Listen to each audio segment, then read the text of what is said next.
ژوند لکه زما کوه هر چاته خندا کوه دغسې نیت سپین ساته دغسې رڼا کوه زړه چې میینېږي نو ما سره سلا کوه مرګه مسافر یمه مرګه لږه سا کوه مرګه مسافر یمه مرګه لږه سا کوه ستا ارمان به سر نه خوري مولې ته دعا کوه.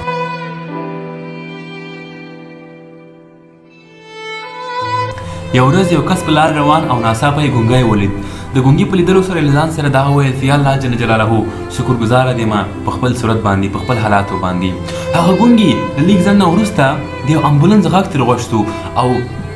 له ځان سره دا وویل چې یا الله جل جلاله شکرګزاره دی ما شکر ده چې د هغه په حال نه یم او هغه کوم انسان چې په امبولانس کې و روغتون ته له وړل کېدلو نه وروسته یې ولیدل چې په سټریچر کې یو مریض چې مړ شوی و او د کور په طرف وړل کېدو. یو په لیدلو سره دا مریض وویل چې یا الله جل جلاله شکر ده چې د هغه په حال باندې نه یم نو زموږ تاسې په ژوند کې تر څو چې زموږ تاسې په بدن کې ساه وي همیشه یو داسې سسته همیشه یو داسې سست داسې موږ داسې مطلب دی الله تعالی جل جلاله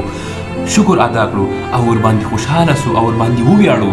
ناکامي کامیابي دا خو د ژوند برخې دي. که یو انسان ناکامیږي نو د هغوی د ناکامۍ راز دا ده چې هغوی په ژوند کې یو څه نوي کول غواړي. که یو انسان په ژوند کې ناکامیږي او لیځي د هغه معنا دا ده هغه په دې معنا ده چې هغه په ژوند کې یو څه نوي کول غواړي هغه په ژوند کې یو څه نوي ټرای کول غواړي لذکه هغه ناکامیږي لذکه هغه ولیځي. په هندي کې یو متل ده وایي هغه څوک چې ولیږي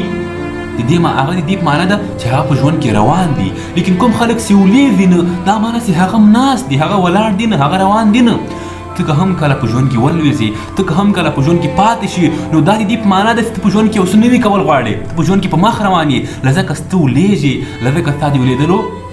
چانس شته ځکه چې ته په حرکت کې ته ولاړ نه یې ته ناست نه یې نو په ژوند کې له ولیدلو نه وروسته خالي یو دومره احساس له ځان سره پیدا کول خالي یو دومره سوچ له ځان سره پیدا کول چې یس زه روان یم زه ناست نه یم د ما د ولیدلو وجه دا ده چې مطلب زه په ژوند کې روان یم نه لکه ځینې خلک چې ناست دي نه لکه ځینې خلک چې ژوند تباه کوي نه لکه ځینې خلک چې د ژوند په معنا پوهېږي نو زه په ژوند کې روان یم لذکه زه ولیږم نو ته په هغه باندې وویاړه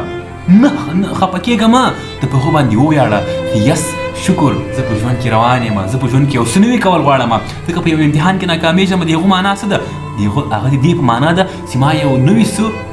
کول غوښتل او د ما نه اوس دا ناکامه شومه لیکن که یو انسان نه ناکامیږي دا معنا چې هغوی هېڅ نوي کړی نه دی په ژوند کې. په انګلیش کې یو متل ده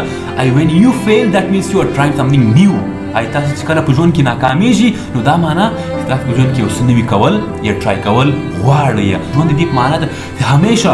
هر وخت په ژوند کې په مخ لاړ شو هر وخت په ژوند کې خوځښت وکړو دې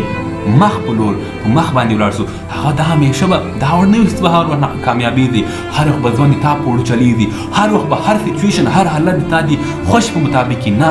کله کله به ته هم د حالاتو په مطابق ځې کله کله به بیا نور ستا په مطابق ځې کله کله به ته د حالاتو په مطابق ځې کله کله به حالات ستا په مطابق ځې خو لیکن دا باید زموږ په دماغ کې همیشه وي چې زما په ژوند کې له هر څه نه مهم خوځښت یا حرکت چې زه باید همیشه په خوځښت یا په حرکت کې واوسم زه باید همیشه روان واوسم د هر څومره ناکامي و پر اولیدلو باندې د هر څومره مشکلاتو پر راتللو پر سیره باید هم زه باید په ژوند کې ونه درېږم زه باید په ژوند کې یو دی د پرېښودلو احساس هم نه کم پیدا وایي کله چې تاسو د پرېښودلو احساس له ځان سره پیدا کوئ کله چې تاسو له ځان سره یو دی سوچ کوئ دا نور نه کېږي دا زه نه غواړم تاسو په هغه وخت کې خالي یو دی سوچ له ځان سره پیدا کړئ چې ما دا ولې شروع کړو که له ځان سره یو د پرېښودلو یا د ګیو اپ کولو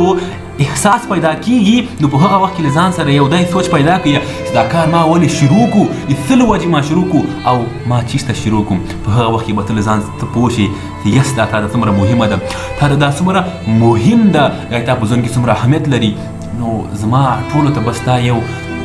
کنګلی میسج مطلب په ژوند کې کامیابي دا نه مانه چې مشکلات نه وي کامیابي په اصل کې دا ده چې د مشکلاتو پر سیره څنګه کامیابه سي. په انګلیش کې د کامیابي تعریف ده success is not the absence of failure success is overcoming failure. وایي کامیابي د مشکلاتو ورکول نه دي کامیابېدل د مشکلاتو پر سیره مشکلات به وي پرابلمز به وي تنګي به وي سختي به وي خو لیکن د هغوی پر سیره که ته کامیاب سي هغه د رښتینې کامیابي هغه د ریل کامیابي هغه د حقیقي کامیابي.